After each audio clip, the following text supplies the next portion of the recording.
আপনি কি কখনো ভেবে দেখেছেন একটা দেশ স্বাধীন হওয়ার পর কেন হঠাৎ করে নিজের মানুষকে বলা হয় এখন থেকে রাজনীতি করার অধিকার আপনার নেই, এমনকি কথা বলার সুযোগও সীমিত, আর সব সিদ্ধান্ত নেবে একটি দল যা আপনি মেনে চলতে বাধ্য?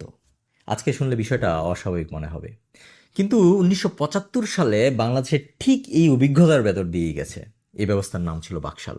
আজকে আমরা বাকশাল নিয়ে কথা বলবো কোনো দলকে বাঁচানোর জন্য না, কাউকে আক্রমণ করার জন্য না, বরং আমরা বুঝতে চাই তখন পরিস্থিতি কী ছিল, কেন এমন একটা সিদ্ধান্ত নেওয়া হয়েছিল, শেখ মুজিবুর রহমান এই ব্যবস্থাকে কিভাবে দেখতেন, আর সবচেয়ে গুরুত্বপূর্ণ প্রশ্ন, এই অভিজ্ঞতা থেকে আমি, আপনি, আমরা আজকে কি শিখতে পারি। আসসালামু আলাইকুম বন্ধুরা। স্বাধীনতার পরের বাংলাদেশকে যদি আপনি আজকের চোখে বিচার করেন তাহলে ভুল করবেন। 1971 সালে যুদ্ধ শেষ হলেও দেশের সমস্যা কিন্তু শেষ হয়নি। শিল্প কারখানা ধ্বংস, যোগাযোগ ব্যবস্থা ভাঙা, লাখ লাখ মানুষ কাজহীন, প্রশাসনে অভিজ্ঞ লোকের অভাব ছিল, আর বাজারের জিনিসপত্রের দাম ছিল নিয়ন্ত্রণের বাইরে।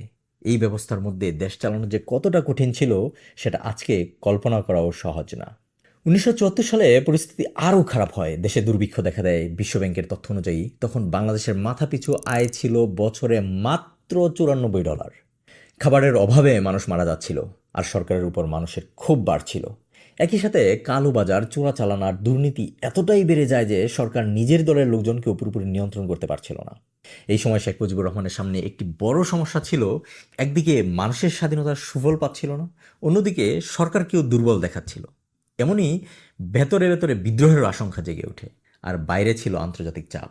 শেখ মুজিব মনে করতেন এই অবস্থায় দেশকে একসাথে রাখতে হলে কঠোর সিদ্ধান্ত দরকার। তার অনেক বক্তৃতায় একটা কথা বারবার এসেছে: শৃঙ্খলা ছাড়া স্বাধীনতা অর্থহীন। এই চিন্তা থেকে 1975 সালের জানুয়ারিতে সংবিধানের চতুর্থ সংশোধনী আনা হয়। এই সংশোধনের মাধ্যমে বাংলাদেশ কার্যত একদলীয় রাষ্ট্রে পরিণত হয়। সব রাজনৈতিক দল নিষিদ্ধ করা হয়, আর বাংলাদেশ কৃষক শ্রমিক আওয়ামী লীগ মানে বাকশাল একমাত্র বৈধ রাজনৈতিক সংগঠন হয়ে ওঠে। সংসদের ক্ষমতা কমে যায়, রাষ্ট্রপতির ক্ষমতা বেড়ে যায়, আর সরকার পরিচালনার হয় উপর থেকে নিচের দিকে। এখন আপনি স্বাভাবিকভাবেই প্রশ্ন করতে পারেন, বাকশাল মানে কি শেখ মুজিব গণতন্ত্রকে ধ্বংস করতে চেয়েছিল? উত্তরটা কিন্তু এত সহজ না। শেখ মুজিব নিজেকে স্বৈরশাসক হিসেবে দেখতে চাইতেন এমন প্রমাণ ইতিহাসে খুব কমই আছে। তবে তিনি বিশ্বাস করতেন দেশ তখন এমন জায়গায় দাঁড়িয়েছিল যেখানে বহুদলীয় রাজনীতি দেশকে আরও অস্থিতিশীল করে তুলছে। তার চোখে বাকশাল ছিল একটা অস্থায়ী ব্যবস্থা যার মাধ্যমে শৃঙ্খলা ফিরিয়ে আনা সম্ভব। কিন্তু সমস্যাটা শুরু হয় বাস্তব প্রয়োগের সময়। কাগজে কলমে বাকশালের লক্ষ্য ছিল কৃষক আর শ্রমিকদের ক্ষমতায়ন, কিন্তু বাস্তবে গ্রাম পর্যায়ে বাকশাল পরিণত হয় নতুন ধরনের ক্ষমতার কাঠামোতে। স্থানীয় পর্যায়ে যাদের হাতে ক্ষমতা দেওয়া ছিল তারা অনেক ক্ষেত্রেই সেটা নিজেদের স্বার্থে ব্যবহার করেছে। প্রশাসনের দক্ষতা বাড়েনি, কিন্তু ভয়ের পরিবেশ তৈরি হয়েছে। সবচেয়ে বড় আঘাতটা আসে মত প্রকাশের স্বাধীনতায়।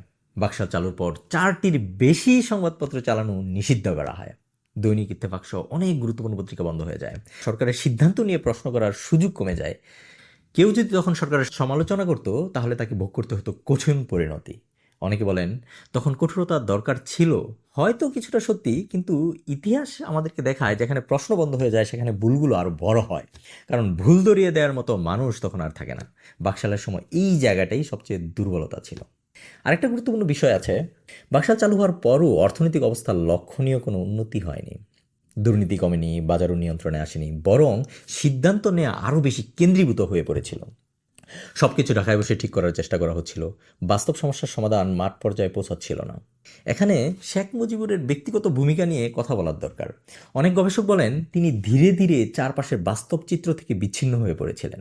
তাকে সবসময় ইতিবাচক রিপোর্ট দেওয়া হতো, নিচের স্তরের ক্ষোভ বা সমস্যা পুরোপুরি তার কাছে পৌঁছাতো না। এই তথ্য বিচ্ছিন্নতাও বাকশাল ব্যর্থ হওয়ার একটা বড় কারণ ছিল। সবচেয়ে নির্মম সত্য হলো বাকশাল চালু হওয়ার মাত্র 7 মাসের মধ্যেই, অর্থাৎ 1975 সালের 15ই আগস্ট ঘটে যায় সেই ভয়াবহ ঘটনা। শেখ মুজিবুর রহমান নিহত হন, আর বাকশাল ব্যবস্থাও তখন কার্যত শেষ হয়ে যায়। এরপর বাংলাদেশে আবারও বহুদলীয় রাজনীতির পথে ফিরে যায়।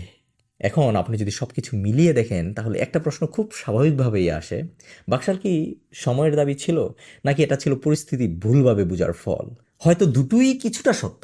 শেখ মুজিব হয়তো দেশকে বাঁচাতে চেয়েছিলেন, কিন্তু যে পথ তিনি বেছে নিয়েছিলেন সেটার ঝুঁকি তিনি পুরোপুরি হিসাব করতে পারেননি। পারলেও তা ক্ষমতার কাছে চাপা পড়ে যায়।